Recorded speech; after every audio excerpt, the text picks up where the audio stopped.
Number 46. Before they were the Dutch people that we know today, the Netherlands was filled with Celtic and German tribes during the ancient times. Okay. What made the Netherlands ideal for them is the vast rivers and wetlands, as they offered protection from invaders. Number 47. During the 1st century, the Roman Empire came knocking and disrupted the Celtic-German unity by ruling for a fairly short period of time. You know, just 300 years. Number 48. Steaming through the Middle Ages, the Franks invaded the territory, and by the 800s, the Netherlands was part of Charlemagne's Carolingian Empire. Wow. Number 49. After So you were part of France for some time. Charlemagne died, the territory was split up by the dukes and counts. The split came with an increasing amount of wealth, as the Netherlands was one of the richest areas in Europe at the time due to its agricultural trade doing well. Okay. Number 50. In 1555, Charles I of the Habsburg Empire must have been feeling pretty generous, as he gifted the Netherlands to his son Philip II, who was the King of Spain at the time. So I guess, hola, Netherlands! Number 51.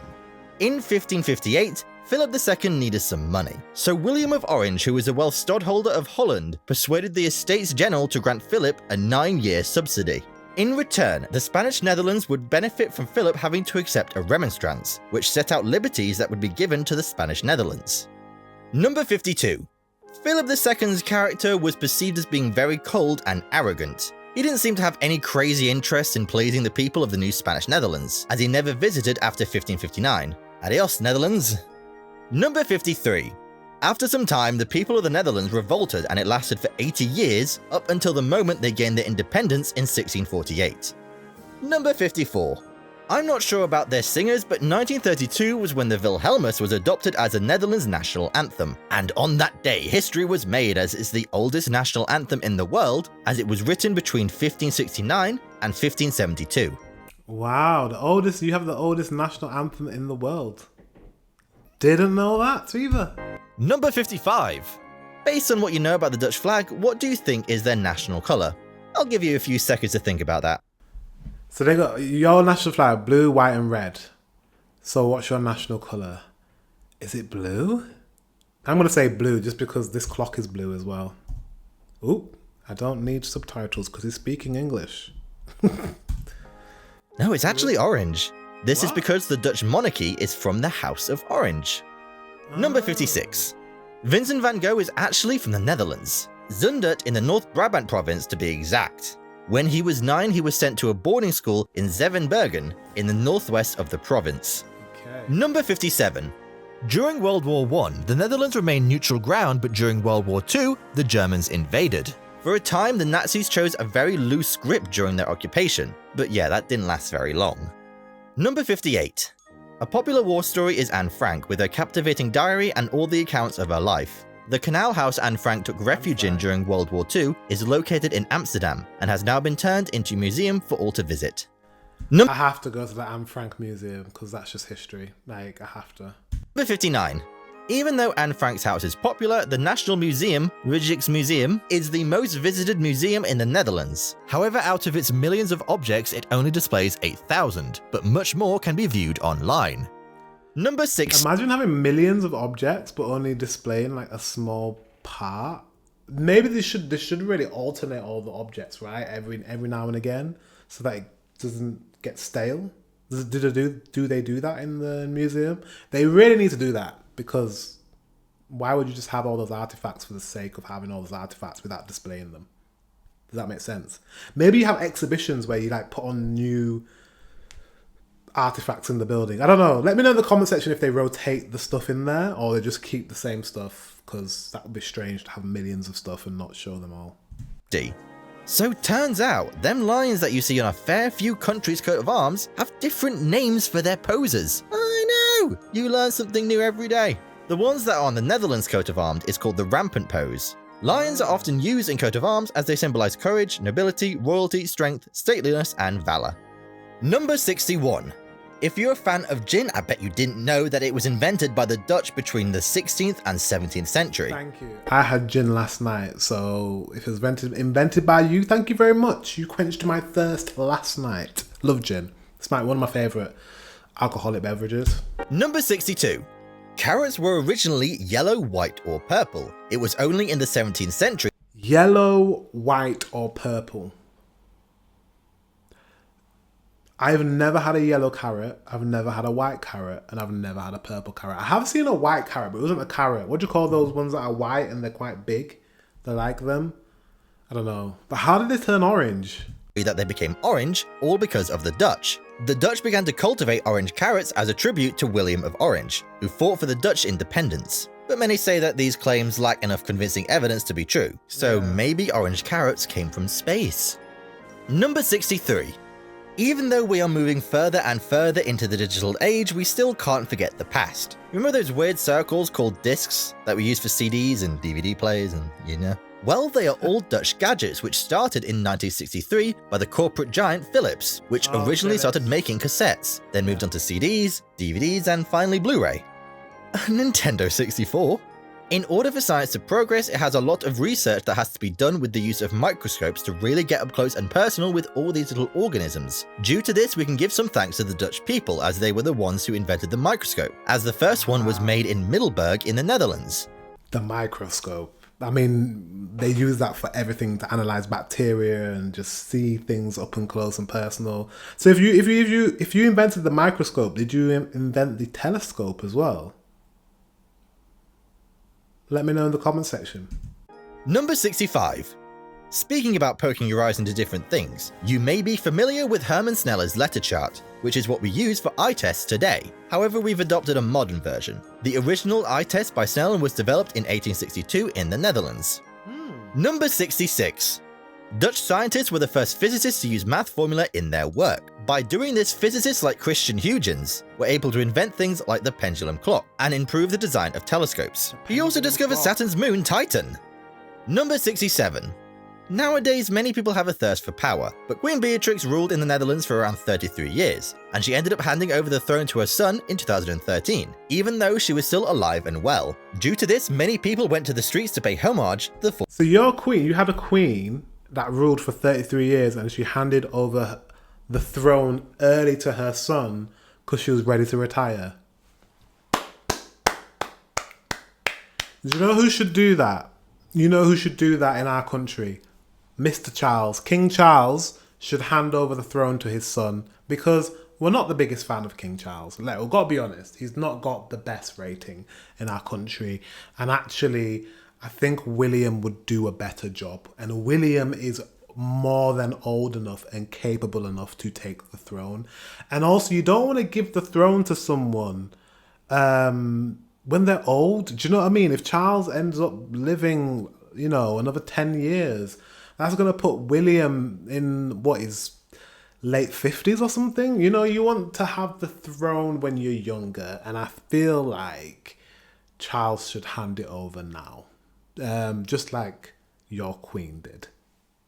Former queen. Number 68. Following the change of leadership in the Netherlands, what was previously celebrated as Queen's Day on the 30th of April turned into King's Day. Queen's Day was then changed to the 27th of April, or the 26th if the 27th is a Sunday. Number 69. April. Yeah, that'll do. You may have thought that you haven't met a royal before, so you'll be surprised to know that the Dutch king, Willem-Alexander, used to fly as a co-pilot for KLM Royal Dutch Airlines for 2 decades. What? So who knows, you may have had the privilege of experiencing a royal flight. Number 70. Do we have any Dutch babies in the building? According to data collected from the World Health Organization, in 2019, the average Netherlands male life expectancy from birth was 80.4, and the female is 83.15. Okay. Pretty freaking high! Number 71. Women always live longer. Isn't that crazy? I feel like women always live longer. And it's wild because women experience the most pain in life. Do you know what I mean? Like, I don't know. I'm not a woman, but if you're a woman, let me know. But childbirth, periods, probably a lot of like emotional pain because you have to deal with men. Sorry. But you know what I mean? Like, I feel like women experience the most pain, but like live the longest. But I think it's probably because women tend to seek medical help before men. Men won't go to the hospital. Men won't deal with their mental health. They just avoid. Men just get on with it. get on with it. They don't bother. Whereas women tend to go, and there's no stigma of like actually seeking help. And maybe that's why you guys live a little bit longer. And you also talk about things. You know what I mean? You don't keep things in. You actually like speak about like your issues or your problems.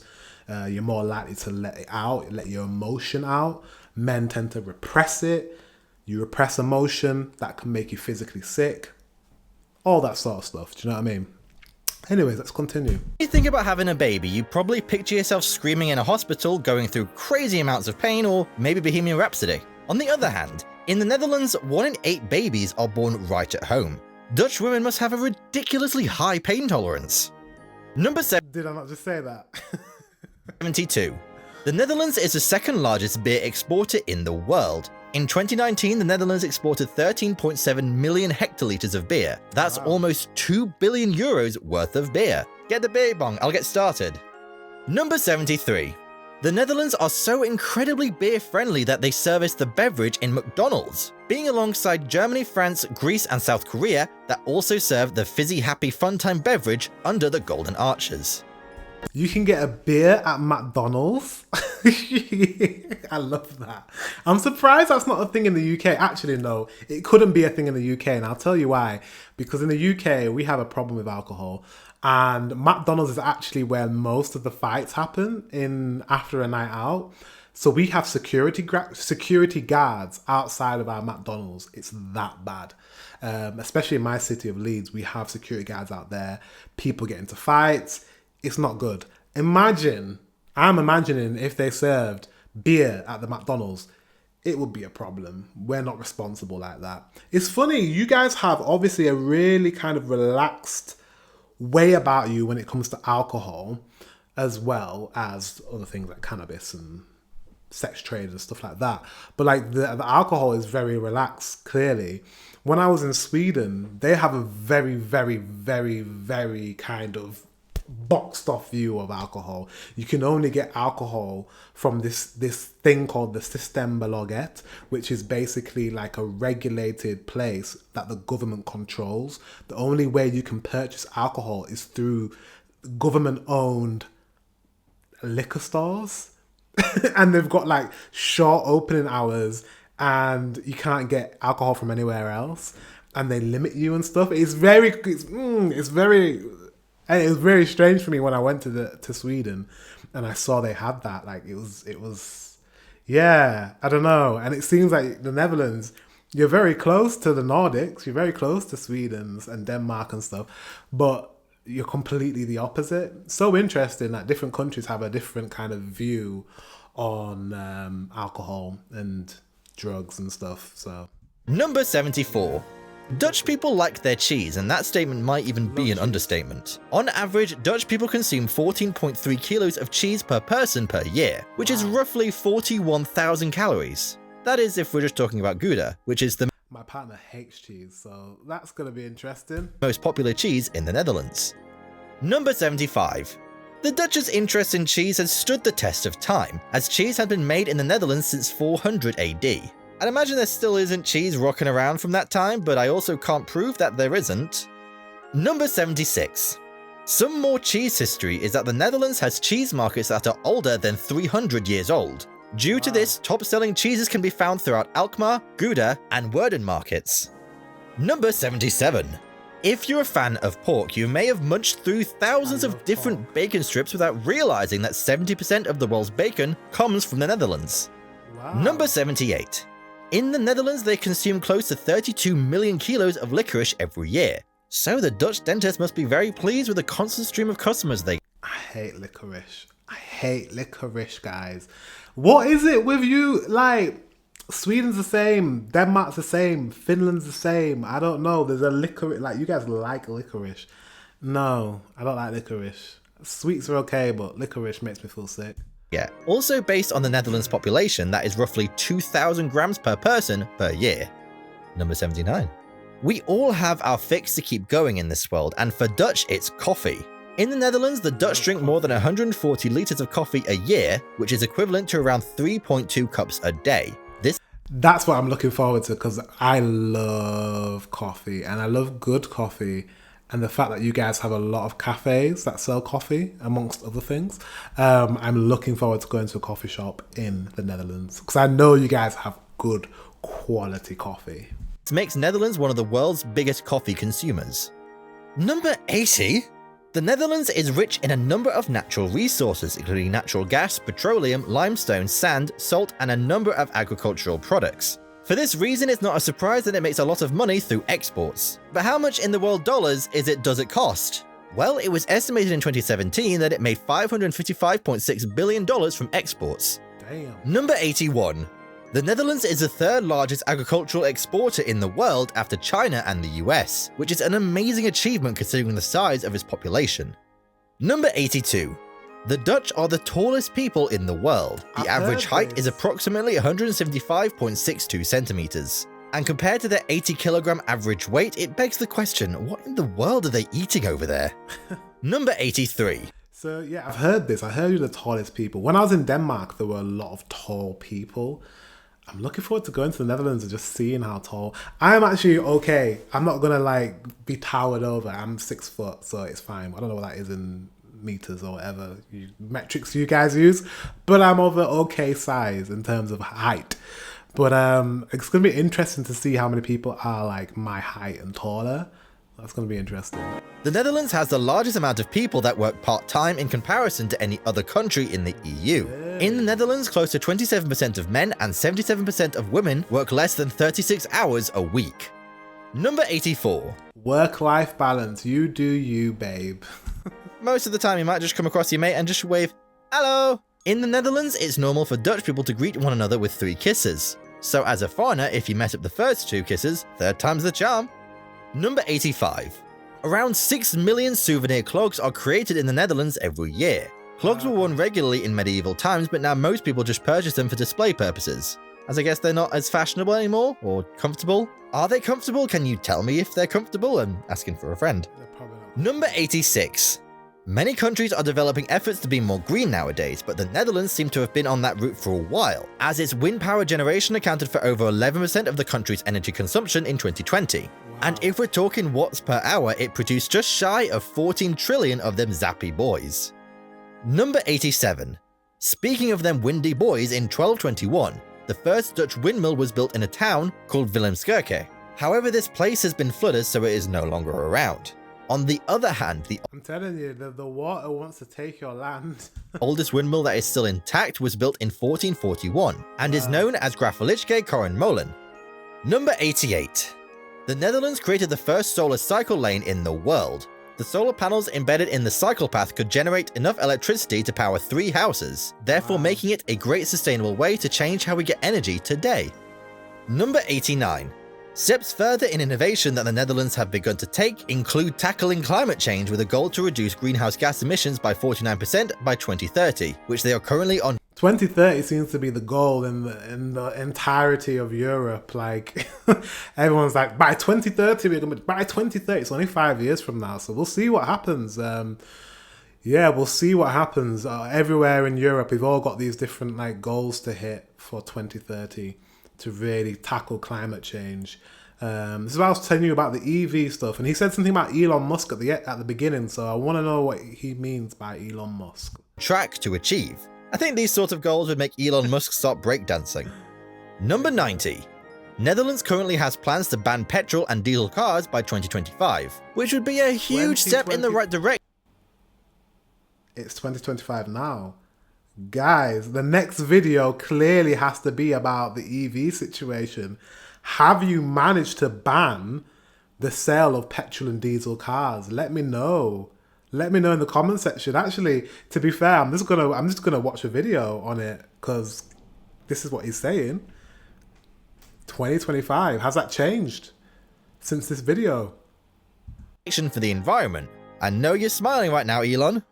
Number 91. But the Netherlands isn't just home to sick, nasty windmills, lots of water, and an amazing ability to pave the way in tackling the climate crisis. It's also the home to Heineken, Unilever, Dove, Shell, Spar, and so much more.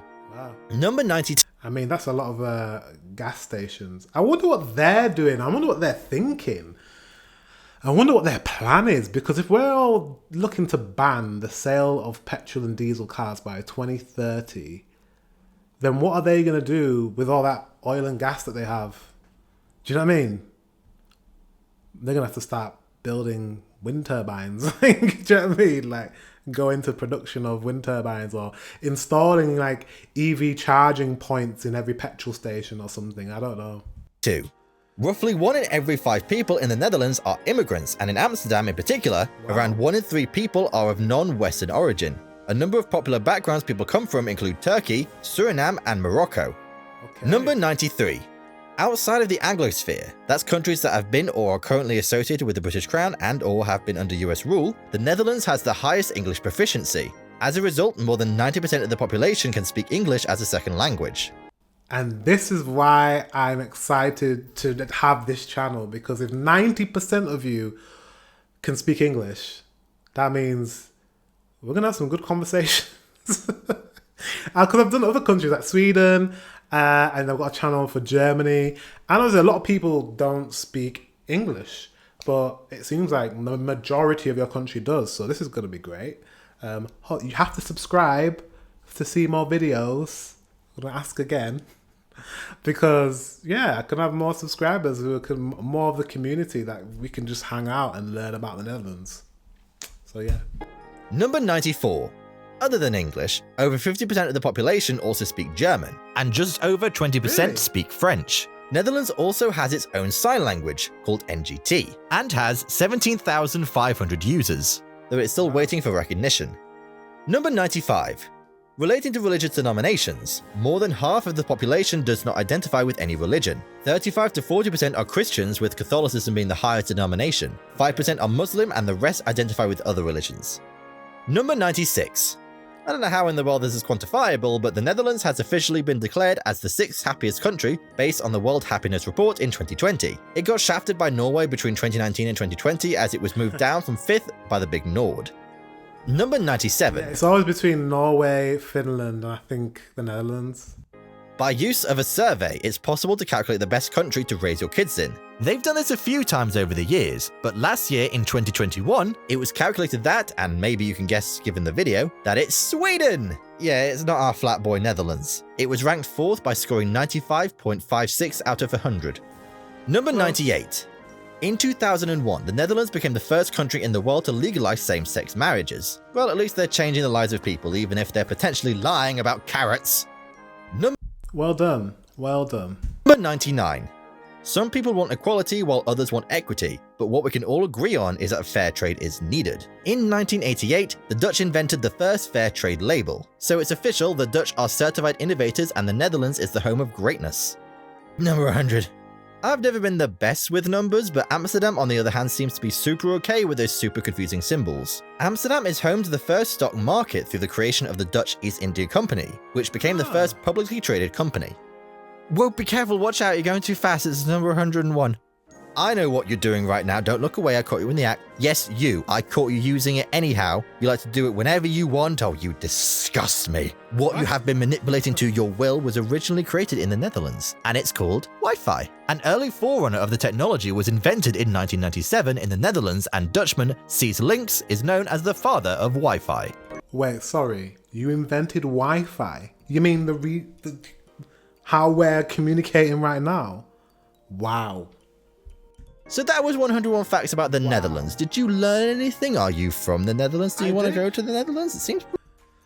You invented Wi-Fi. That one's that's why they left that to the end. That's amazing. That's pretty good.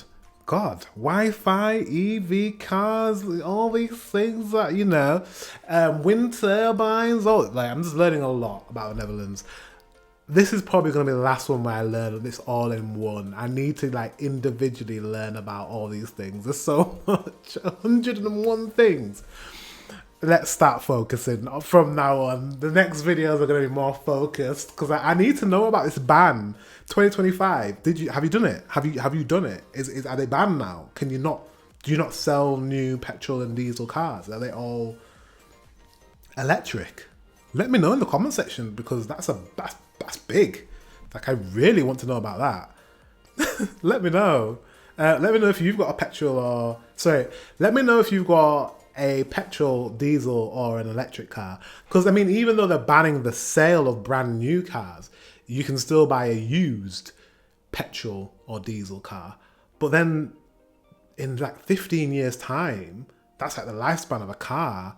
Well, I mean, the majority of cars will be electric because all the petrol cars will probably break down. Probably like companies will stop like servicing them and like, wow, they're all gonna get scrapped. That's crazy. It's a crazy future, right? Let me know in the comment section what's happening in the Netherlands. I'm just really interested in the EVs and that whole thing. But yeah, guys, thank you very much for watching. Make sure you subscribe. Until the next one, I'll talk to you a bit later.